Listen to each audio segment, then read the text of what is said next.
2022 का साल 2024 का सेमीफाइनल साबित होने जा रहा है, क्योंकि 2022 में 6 राज्यों में चुनाव होने जा रहे हैं, लेकिन उससे पहले मुस्लिम वोटरों को रिझाने की कोशिश शुरू कर दी गई है।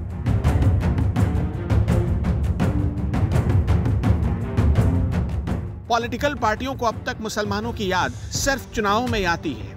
इसके 2 फायदे हैं। पहला ये कि कांग्रेस सरीखी बीजेपी विरोधी दलों को बीजेपी के खिलाफ माहौल बनाने में मदद मिल जाती है, और दूसरा ये कि मुस्लिम वोटरों का 80% एकमुश्त जिसकी तरफ जाता है, चुनाव में उसी का पलड़ा भारी हो जाता है।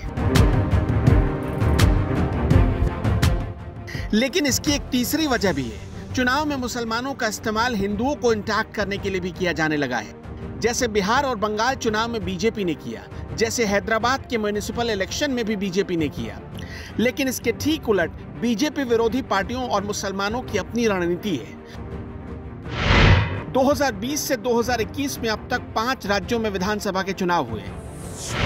इन राज्यों के चुनाव में मुसलमानों ने अपना वोट किसी एक खास राजनीतिक दल को नहीं दिया, बल्कि बीजेपी या एनडीए के उम्मीदवारों को हराने की योग्यता रखने वाले उम्मीदवारों को दिया। बंगाल चुनाव इसका सबसे बड़ा प्रमाण है, जहां बीजेपी के खिलाफ मुसलमानों ने एक मुश्त वोट टीएमसी को दिया, क्योंकि उन्हें लग रहा था कि ममता बनर्जी ही बीजेपी के खिलाफ मजबूत साबित हो सकती हैं।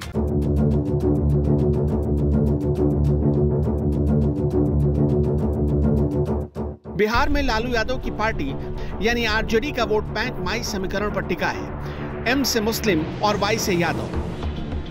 इसी समीकरण के सहारे लालू ने 15 साल तक बिहार में राज किया। 2020 में जब बिहार विधानसभा चुनाव हो रहे थे, तब बिहार के मुसलमानों ने 2 तरह के कैंडिडेट को वोट करने के लिए चुना। पहला, जहां उन्हें एआईएमआईएम का उम्मीदवार मजबूत लगा, वहां वोट एआईएमआईएम को गया, और जहां आरजेडी के कैंडिडेट मजबूत लगे, वहां बीजेपी के खिलाफ वोट आरजेडी को गया।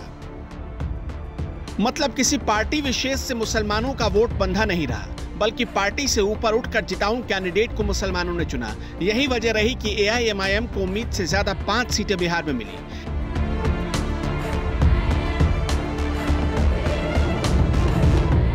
लेकिन बिहार चुनाव के बाद मुसलमानों ने अपनी रणनीति थोड़ी बदल दी। कैसे, अब उसे समझिए। बिहार के नतीजे आए तो आरजेडी सरकार बनाने से चूक गई।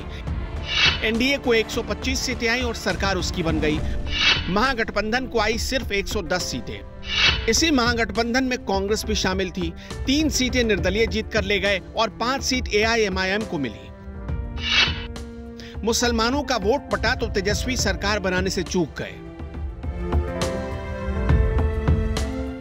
इसलिए बंगाल के मुसलमानों ने अपनी रणनीति बदली। बंगाल में फुरफुरा शरीफ के तारिक मिर्जादा कांग्रेस से गठबंधन कर चुनाव मैदान में उतरे।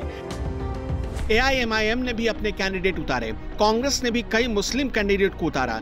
लेकिन बंगाल के मुसलमानों ने इस बार सोच लिया था कि वोट ममता बनर्जी को ही देंगे, क्योंकि उन्हें अच्छे से पता था वोट बटेगा तो टीएमसी की सत्ता चली जाएगी।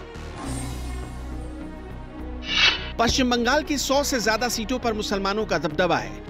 यहाँ मुस्लिम वोट जीत और हार का फैक्टर बनता है। 100 सीट किसी भी पार्टी के लिए मायने रखती है। 2021 में सभी मुस्लिम बहुल 100 में से 97 सीटें ममता बनर्जी ने जीती। मुस्लिम का वोट नहीं बटा, इसलिए ममता तीसरी बार सत्ता में आ गई। इसी बंगाल में 2019 में नतीजे नरेंद्र मोदी के फेवर में थे, क्योंकि तब मुस्लिम तबके की महिलाओं ने साइलेंट वोटर के तौर पर बीजेपी को वोट किया था, और बीजेपी अपने दम पर 21 लोकसभा की सीटें जीत कर ले आई थी। एक और बड़ा बदलाव आया। 2014 में जिस मुस्लिम लड़के की उम्र 14 साल थी, आज वो वोटर बन गया है। बीजेपी का दावा है कि ऐसे युवाओं को मोदी का काम पसंद है, और अब जब भी वोटिंग होगी, ऐसा युवा मोदी को ही वोट करेगा।